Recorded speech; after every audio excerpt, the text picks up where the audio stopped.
Sekarang gini, kalau kitabnya orang Islam, Quran, yang berhak menafsirkan siapa? Ulama Islam ya, berarti kan. Kalau kitabnya orang Yahudi, yang berhak menafsirkan siapa?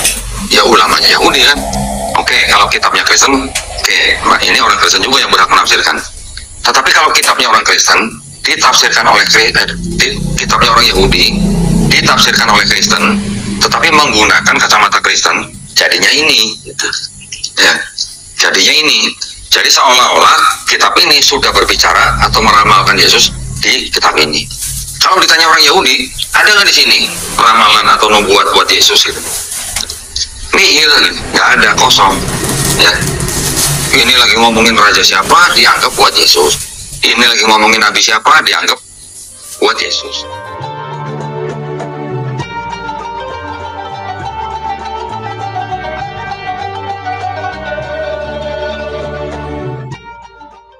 Assalamualaikum warahmatullahi wabarakatuh.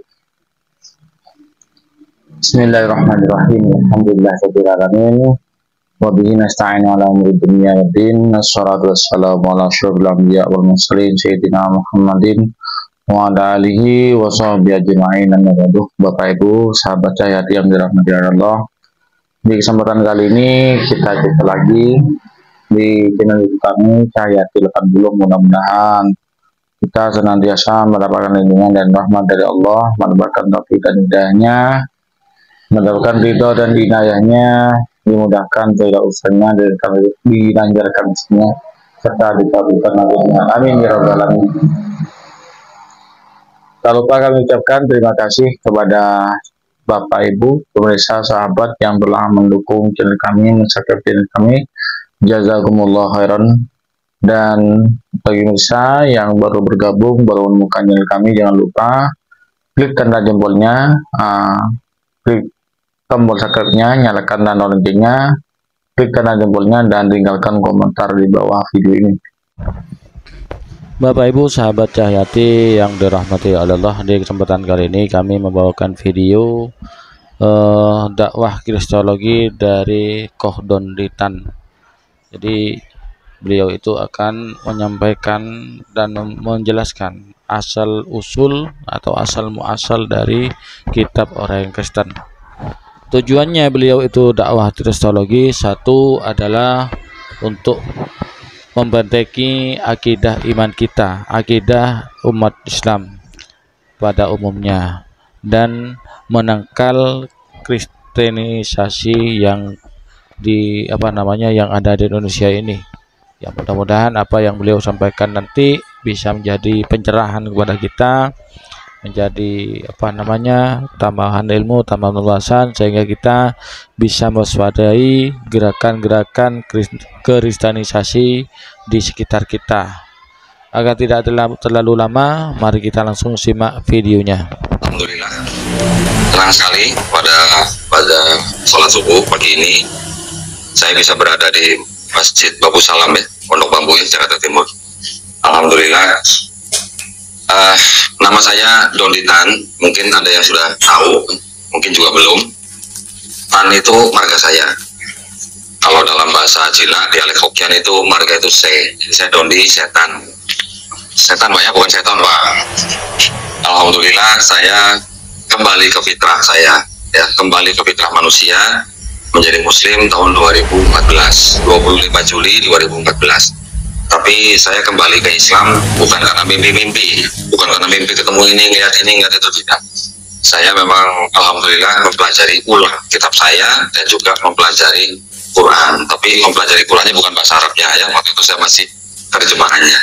Alhamdulillah, karena memang saya dari kecil, saya lahir di Semarang, besar di Nusa Kambangan Pak. Nusa Kambangan tahu ya? Cilacap, kamu di Cilacap, bukan di pulaunya. Jadi kalau saya buka pintu rumah di Cilacap dulu udah kelihatan pulau Nusa Kambangannya gitu Pak. Kalau dengar Nusa Kambangan langsung narapidana gitu. Saya memang besar di Cilacap. Lingkungan saya lingkungan muslim. Saya dari kecil itu memang sudah akrab gitu dengan gereja, karena kita tahu ya, setiap manusia sebenarnya lahir muslim, tapi saya dikafirkan oleh orang tua saya. Saya dibawa ke gereja dari kecil sampai akhirnya dewasa, pindah ke Jakarta. Waktu saya kecil, saya berpikir bahwa Islam dan Kristen itu hanya seperti dua orang anak, beda ibu, satu bapak gitu. Jadi saya berpikirnya Kristen dan Islam menyembah Tuhan yang sama, tapi dengan cara yang berbeda. Itu dulu pikiran saya. Waduh, Masya Allah, barakallah. Terima kasih, Pak. Nah, jadi dulu saya berpikir begitu. Tapi ternyata setelah saya pelajari sejarahnya, saya pelajari kitabnya, oh ternyata beda. Bukan ternyata ya. Jadi Tuhannya memang berbeda. Walaupun Kristen itu memang mengaku menyembah Tuhannya yang disebut dengan, ini saya sebut dengan istilah mereka ya, dengan yang namanya Abraham, Ishak, dan Yakub, tetapi mereka juga menyembah atau mengangkat derajat Nabi Isa alaihissalam atau yang disebut dengan Yesus Kristus sebagai Tuhan atau sesembahan. Itu yang membedakan ya. Jadi kenapa mereka bisa sampai menyembah Yesus dan sebagainya nanti yang akan kita bahas. Alhamdulillah 2014 saya kembali menjadi Muslim, karena saya sebenarnya lahir Muslim. Semua manusia lahir Muslim gitu ya, nggak mau kalah gitu Pak. Jadi alhamdulillah karena saya juga mengetahui bahwa ternyata di dalam Islam tidak usah dilihat dia dari ras apa, tidak perlu dilihat dari suku apa.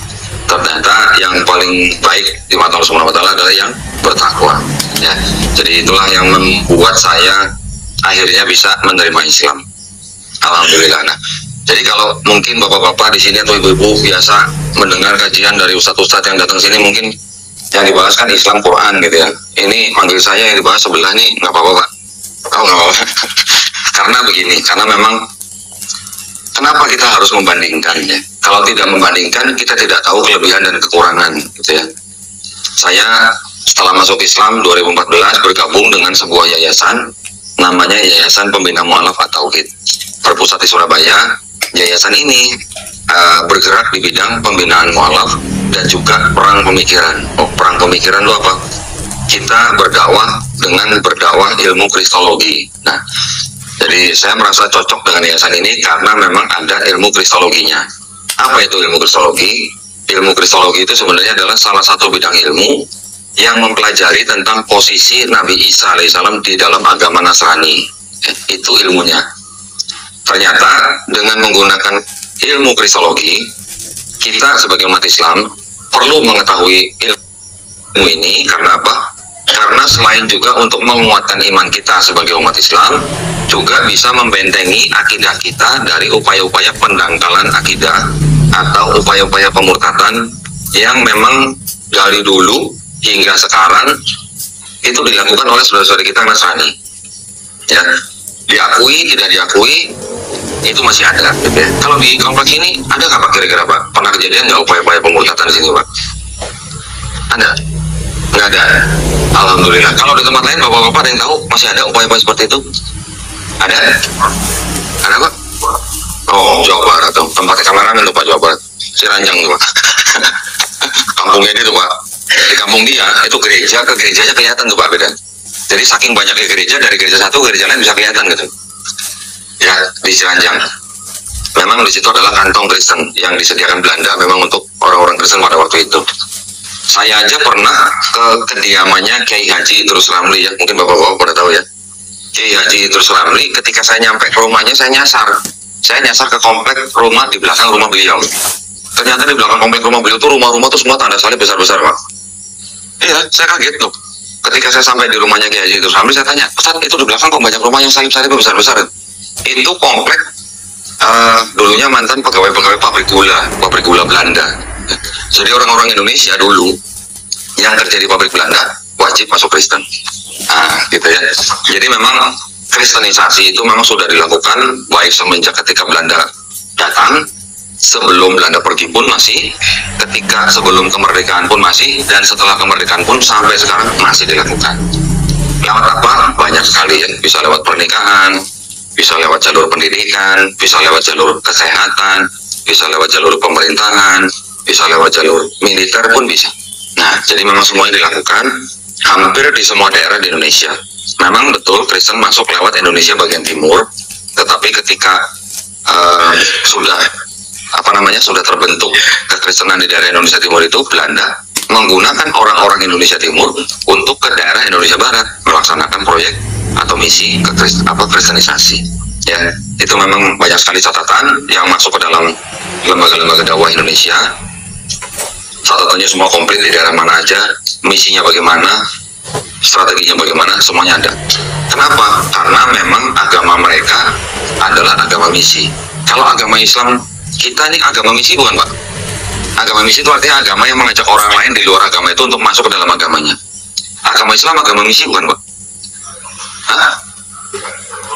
Nah, tidak memang saya. Jadi agama Kristen dan agama Islam sebenarnya sama-sama agama misi sebenarnya. Islam juga mengajak orang di luar Islam untuk masuk ke dalam Islam. Tetapi bedanya di dalam Islam kita mengenal yang namanya la ikraha fiddin dan juga lakum dinukum waliyadin. Itu bedanya. Kita hanya diperintahkan untuk menyampaikan walaupun hanya satu ayat. Di Kristen, Pak, perintahnya itu jelas di dalam kitab mereka ya. Perintahnya apa? Matius 28:19. Oh, nih saya di masjid nyebutin kitab orang nggak apa-apa? Nggak apa ya? Ini supaya kita tahu ya. Bukan berarti kita belajar seperti ini kita nanti untuk benci orang Kristen, bukan, Pak. Ya, saya bukan mengajari supaya kita benci kepada orang Kristen, bukan. Tetapi saya tujuannya di sini adalah untuk membentengi akidah kita dari upaya-upaya mereka yang mau mendangkalkan akidah kita. Ya itu ya, itu tujuan utama kita. Perintah mereka jelas di dalam Matius 28:19. Karena itu pergilah, jadikanlah semua bangsa muridku, murid Yesus maksudnya. Baptislah mereka dalam nama Bapa dan Putra dan Roh Kudus. Itu perintah mereka. Jadi kalau perintah baptis, kalau belum dibaptis kan berarti belum selesai urusannya gitu kan. Itu adalah perintah mereka ya. Nah, untuk itulah kita tahu juga bahwa dulu Portugis dan Belanda itu datang ke Indonesia, memang mereka punya misi yang namanya misi 3G gitu ya. Apa itu? Gospel, Gold, dan Glory. Orang sebutnya Gold, Glory, Gospel sama aja, tapi sebenarnya ternyata setelah saya waktu itu pernah dapat bocoran dari Ustadz Kenama juga, bahwa ternyata untuk yang Gospel itu Belanda mengeluarkan dananya tuh lebih besar daripada untuk yang Gold dan Glory gitu. Ternyata sampai begitu, sampai akhirnya nama Rob kita, Allah, itu masuk ke dalam kitab mereka. Ya, di dalam kitab mereka ada kata tulisannya ALLAH gitu ya. Jadi sama, itu adalah nama Rob kita, nama Tuhan Islam dimasukkan ke dalam kitab mereka. Saya dulu waktu kecil ya baca Allah gitu. Ada Allah, ada Tuhan gitu. Saya pikir apa bedanya gitu. Tapi kalau buat orang Kristen kebanyakan itu artinya sama aja. Jadi kata Allah di dalam Bible itu dipergunakan sebagai sebutan umum gitu, bukan sebagai nama Tuhan. Ya, kalau di Islam jelas Allah adalah nama daripada Tuhan dalam bahasa Arab. Di kitab mereka masuk kata Allah sebagai sebutan umum gitu. Jadi contoh misalnya seperti Presiden Prabowo misalnya. Kata presiden ini kan sebutan umum. Nah, ini digunakan untuk kata Allah di dalam kitab mereka. Ya, bukan sebagai nama gitu. Kenapa mereka sampai melakukan hal seperti itu? Ya, tujuannya tidak lain, tidak bukan untuk mendekati orang-orang Islam supaya merasa ada kesamaan, ada kedekatan, sehingga mereka mengajak orang-orang Islam untuk masuk dalam agama Kristen.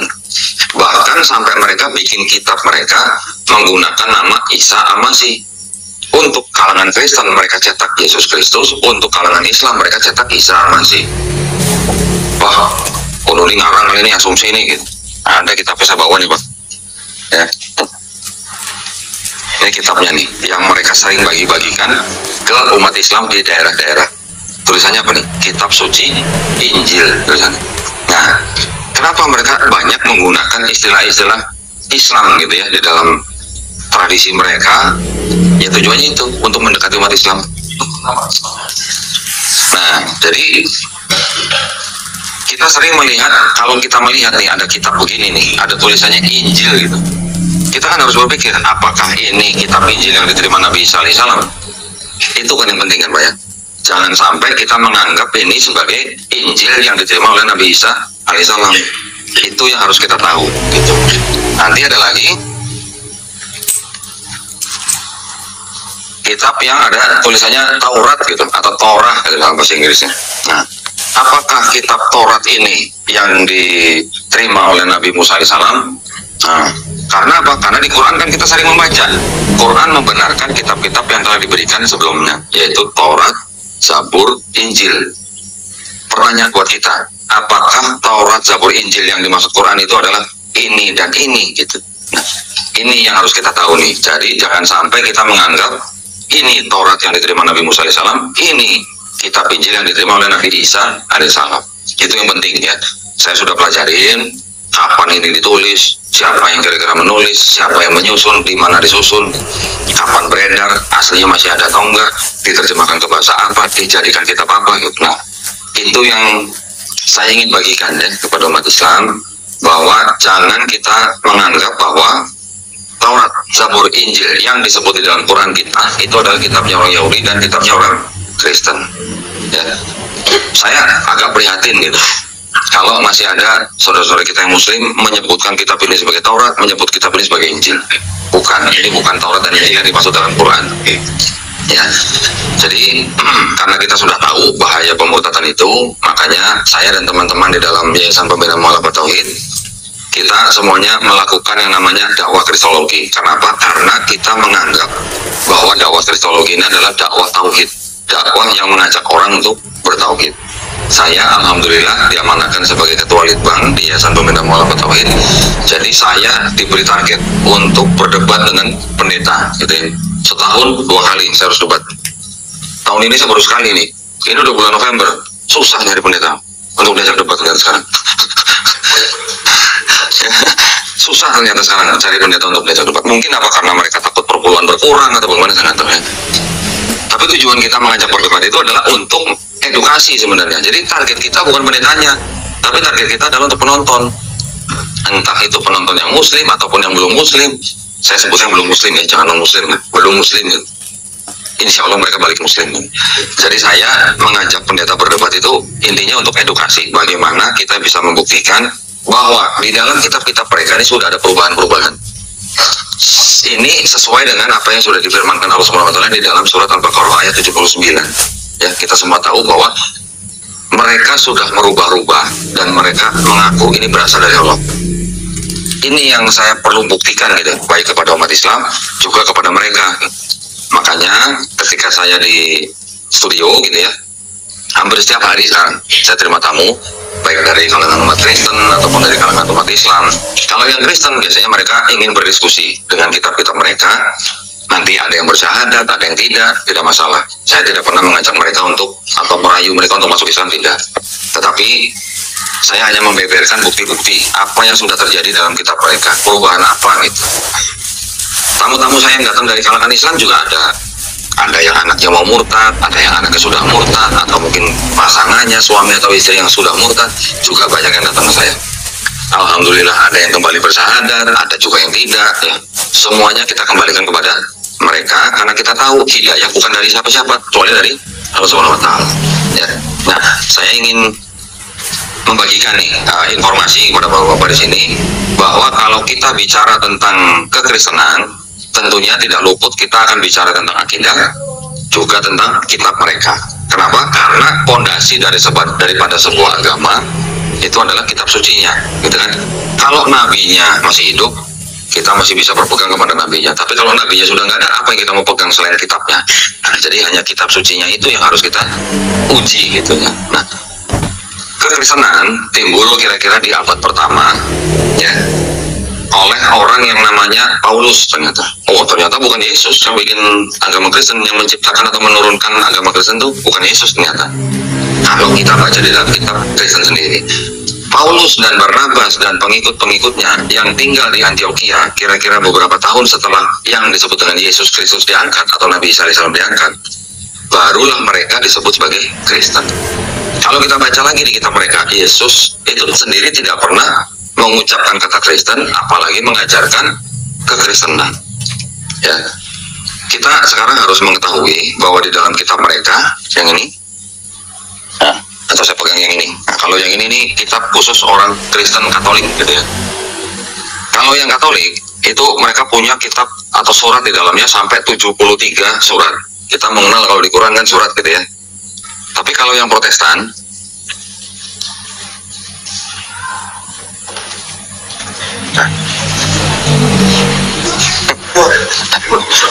ini bukan dijual Pak, ini harta karun saya nih Pak.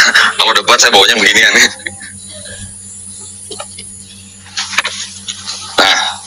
Protestan ya, ini ada 66 surat. Kalau yang Katolik ini ada 73 surat. Kok bisa beda-beda?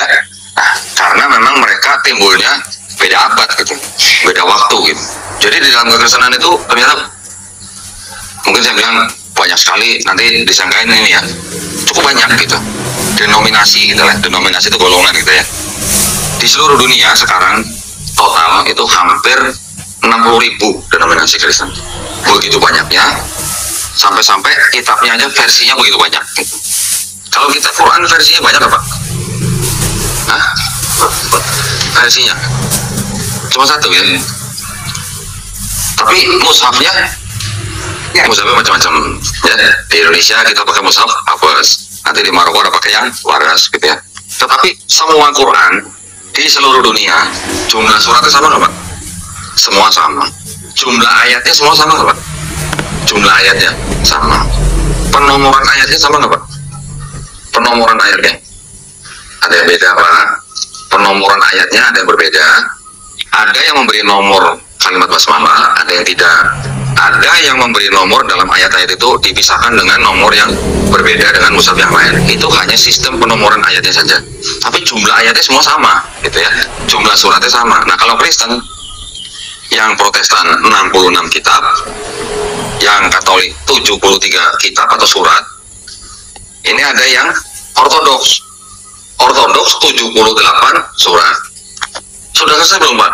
Belum, ada lagi. Ini ada yang Ethiopia. Ethiopia 81 surat. Jadi beda-beda gitu. Nah, kalau begini, berarti kan saya boleh nanya dong. Berarti kalau begitu yang bukan firman Tuhan yang mana gitu? Karena yang Ortodoks, Ethiopia, Katolik, Protestan mengakuinya berbeda-beda. Kok bisa begini? Nah, ternyata kitabnya Kristen itu memang ternyata bukan separuhnya lagi ya. Saya tadi mau ngomong separuhnya nih. Sebenarnya lebih dari separuhnya nih. Kalau segini nih bukan separuhnya nih ya, yang tebal nih ya. Berarti mungkin 2/3-nya kali ya. Ini yang 2/3 ini yang ada di dalam kitabnya orang Kristen atau yang Protestan ini, ternyata ini bukan punya Kristen sebenarnya. Ya, ini ternyata punya Yahudi.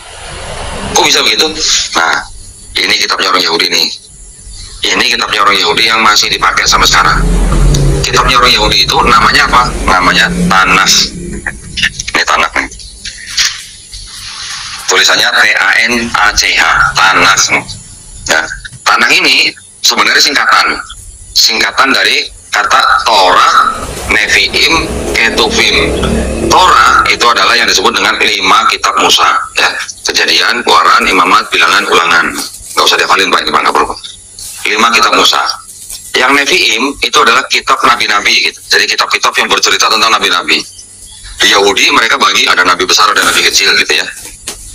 Nabi besar itu Yeskiel, Yeremia, Yesaya. Nabi kecil itu nanti ada Hagai, Habakuk, Maliaki, Mika, Ayub, ya macam-macam. Nanti setelah itu kelompok yang berikutnya Ketuvim. Di dalam Ketuvim ada yang namanya tulisan-tulisan orang-orang bijak. Termasuk di dalamnya ada kitab Mazmur. Nah, Mazmur itu yang kita sering baca di dalam Quran, Zabur, gitu ya. Zabur atau Mazmur dianggap sebagai kitab yang berisi tentang zikir daripada Nabi Daud alaihissalam.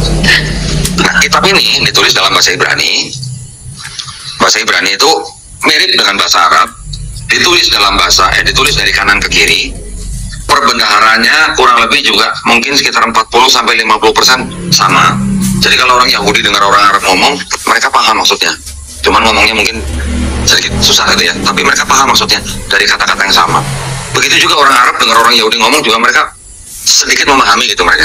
Jadi persamaannya di dalam bahasa Ibrani dan Arab itu kurang lebih 40% sampai 50% katanya. Nah, kitab ini ditulis kira-kira tahun 450 sebelum Masehi. Ya, berarti sebelum ada Nabi Isa alaihissalam. Sebelum Masehi, berarti sebelum tahun 1 Masehi, tahun 450. Berarti hampir 5 abad. Ya, orang Yahudi sudah punya kitab ini. Kemudian kitab ini baru diterjemahkan. Nah, ini dari bahasa Ibrani diterjemahkan menjadi bahasa Yunani. Nah, yang menerjemahkan ya orang-orang Yahudi juga. Ya, orang-orang Yahudi juga yang diperintahkan oleh Raja Ptolemy II dari Alexandria Mesir. Kira-kira di abad ketiga tahun 270 sebelum Masehi. Selesai sampai yang Nevi'im dan Ketuvim tahun 132 sebelum Masehi. Jadilah kitab dalam bahasa Yunani, dari Ibrani ke Yunani, namanya kitab Septuaginta. Septuaginta ini artinya 70 gitu. Karena apa? Karena awalnya diterjemahkan oleh 72 rabi-rabi gitu ya, rabi-rabi Yahudi. Nah, kitab ini yang beredar terus sampai Masehi. Orang Kristen mulai menulis kitab mereka, yang ini Perjanjian Baru. Suratnya dari mulai Matius sampai Wahyu ditulis kira-kira dari pertengahan abad pertama sampai abad kedua. Barulah kitabnya yang Septuaginta ini dijadikan satu sama orang Kristen di abad keempat. Abad keempat tuh berarti udah kurang lebih 300 tahun dari zaman Nabi Isa alaihissalam. Nah, ini dijadikan satu. Inilah kitabnya orang Kristen mula-mula gitu ya. Ini setelah diterjemahkan ke bahasa yang lain, bahasa Jerman, bahasa Latin, bahasa Inggris, bahkan bahasa Indonesia, baru menjadi begini ya. Jadi di dalam kitab mereka ini yang 2/3 ini adalah berasal dari sini, melalui ini. Ada masalah apa gitu kalau diterjemahkan ke bahasa Yunani ya? Masalahnya adalah ketika ini diterjemahkan ke bahasa Yunani, yang ini dari sini ke sini, yang di sini terjemahannya sama orang Kristen dirubah-rubah. Ya, dirubah-rubahnya supaya apa? Supaya seolah-olah kitabnya orang Yahudi ini sudah meramalkan kedatangan Yesus gitu di dalam kitab mereka yang Kristen ini gitu. Seolah-olah. Jadi terjemahannya diresensi namanya. Ya, diresensi itu artinya terjemahannya dikritik dan dirubah-rubah. Jadi ketika ini sudah dirubah-rubah terjemahannya, kalau dikasih ke orang Yahudi suruh baca gitu, mau nggak? Nggak mau. Mereka kalau dikasih ini dibuang tempat sampah. Yang orang Yahudi pegang ya tetap yang ini gitu. Karena terjemahannya sudah berbeda dengan yang ini, walaupun tidak banyak, tapi itu merubah makna gitu ya. Sekarang gini, kalau kitabnya orang Islam, Quran, yang berhak menafsirkan siapa? Ulama Islam ya, berarti kan. Kalau kitabnya orang Yahudi, yang berhak menafsirkan siapa? Ya ulamanya Yahudi kan. Oke, kalau kitabnya Kristen, oke, ini orang Kristen juga yang berhak menafsirkan. Tetapi kalau kitabnya orang Kristen ditafsirkan oleh kitabnya orang Yahudi ditafsirkan oleh Kristen, tetapi menggunakan kacamata Kristen, jadinya ini gitu. Ya, jadinya ini. Jadi seolah-olah kitab ini sudah berbicara atau meramalkan Yesus di kitab ini. Kalau ditanya orang Yahudi, ada nggak di sini ramalan atau nubuat buat Yesus gitu? Nihil, nggak ada, kosong. Ya, ini lagi ngomongin raja siapa dianggap buat Yesus. Ini lagi ngomongin nabi siapa dianggap buat Yesus. Jadi yang di sini itu mengutip ayat-ayat dari sini. Itu kira-kira hampir 1000 ayat. Hampir 1000 ayat dikutip dari sini, bukan dari sini, yang Yunani. Jadi kalau hampir 1000 ayat yang di sini dikutip dari sini, berarti itu bisa dikatakan inspirasi ilahi atau inspirasi ini. Nah, ya, ini yang terjadi. Saya sudah mempelajarinya sedalam yang saya tahu. Karena apa? Karena ketika saya mencoba memahami perspektifnya orang Yahudi tentang kitab mereka yang dianggap oleh orang Kristen bahwa ayat-ayat mereka sudah menubuatkan Yesus di sini, ternyata ketika saya pelajari perspektifnya Yahudi sangat-sangat jauh meleset.